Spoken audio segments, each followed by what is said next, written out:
اعوذ باللہ من الشیطان الرجیم بسم اللہ الرحمن الرحیم۔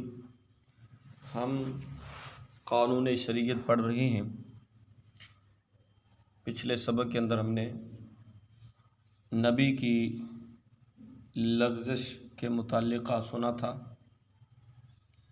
کہ نبی سے جو بھول چوک ہو جائے تو اس کے بارے میں ہمارا کیا عقیدہ ہونا چاہیے، ہمارا کیا نظریہ ہونا چاہیے، کیا ہمارا اس پر ایمان ہونا چاہیے۔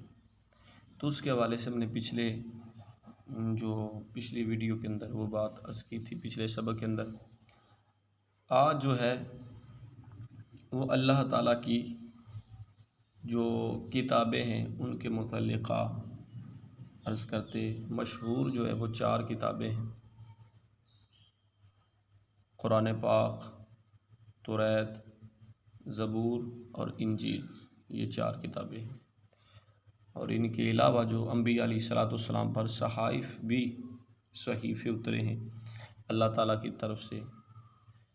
تو یہ مشہور جو ہے نا وہ 4 کتابیں، آئیے ہم اس کے بارے میں سنتے ہیں۔ اللہ تعالیٰ نے اپنے پیغمبروں پر اپنا کلام پاک اتارا۔ اللہ تعالیٰ نے اپنے پیغمبروں پر، اپنے نبیوں پر اپنا کلام پاک اتارا۔ تو یہ صحائف کی صورت کے اندر بھی ہو سکتا ہے اور کتاب کی صورت کے اندر۔ حضرت موسیٰ علیہ السلام پر توریت اتری، حضرت داؤد علیہ السلام پر زبور، حضرت عیسیٰ علیہ السلام پر انجیل اتری، اور نبیوں پر دوسری کتابیں اتری۔ ان نبیوں کی امتوں نے ان کتابوں کو گھٹا بڑھا دیا، یعنی ان کے اندر رد و بدل کر دیا، اللہ عز و جل کے احکام کو بدل ڈالا، اللہ عز و جل کے احکام کو بدل ڈالا اپنی مرضی سے، جس کو چاہتے بڑھا دیتے، جس کو چاہتے گھٹا دیتے۔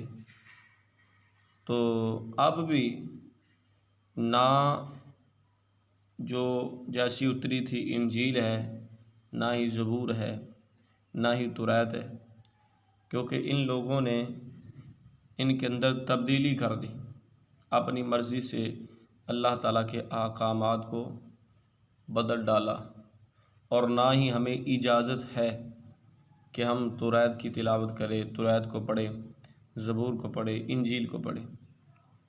ہمیں ان کتابوں کو پڑھنے کی اجازت نہیں ہے، ان کے اندر اللہ عز و جل کے احکامات کو ان لوگوں نے بدل ڈالا ہے۔ تو جب یہ کام کیا عوام نے کہ اللہ عز و جل کی جو کتابیں اتری تھی اس کے حوالے سے جو انہوں نے بدل ڈالا، تو پھر اللہ تعالیٰ نے ہمارے آقا مولا محمد رسول اللہ صلی اللہ تعالیٰ علیہ وسلم پر اللہ تعالیٰ نے قرآن پاک اتارا۔ قرآن ایسی بے مثل اور بے مثال کتاب ہے کہ ایسی کوئی دوسرا نہیں بنا سکا۔ قرآن ایسی بے مثل کتاب ہے کہ ایسی کوئی دوسرا نہیں بنا سکتا۔ یہ اللہ تعالیٰ نے قرآن پاک کے اندر چیلنج بھی کیا ہے، تمام کے تمام انسان مل جائے اور جنات مل جائیں تو پھر بھی قرآن جیسی کتاب تو ایک طرف ہے، ایک آیت نہیں لا سکتے۔ تو یہ اللہ تعالیٰ کا کلام ہے اور بے مثل کتاب ہے۔ جیسے اللہ کا محبوب بے مثل و بے مثال ہے، ایسے اللہ پاک نے جو رسول اللہ صلی اللہ علیہ وسلم کو کتاب عطا فرمائی وہ بھی بے مثل و بے مثال کتاب ہے، ایسی کوئی دوسرا نہیں بنا سکتا، چاہے تمام جہان مل کر کوشش کرے ایسی کتاب نہیں بنا سکتے۔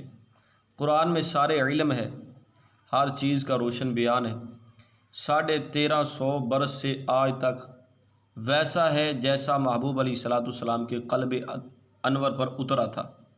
ہر چیز کا اس کے اندر بیان ہے، ہر خشک و تر کا بیان ہے، اور ہمیشہ ویسا ہی رہے گا سارا زمانہ، چاہے تو بھی اس میں ایک حرف کا فرق نہیں آ سکتا۔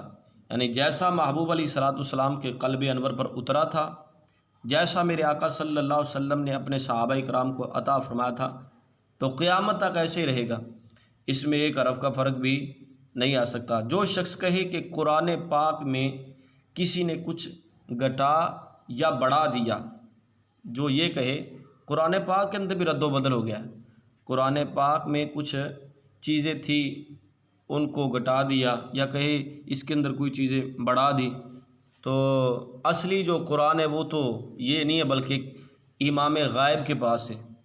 اس طرح کی بھی جو حلا عوام ہے کہ جو اس طرح کی بھی باتیں کرتے ہیں، اصلی قرآن جو ہے امام غیب کے پاس، اور اس طرح کی باتیں کرنے والا کس طرح کی، جو کہے قرآن پاک میں کسی نے کچھ گھٹا یا بڑھا دیا، یا اصلی قرآن جو ہے وہ امام غیب کے پاس ہے، وہ بندہ دار اسلام سے خارج ہے، وہ بندہ کافر ہے۔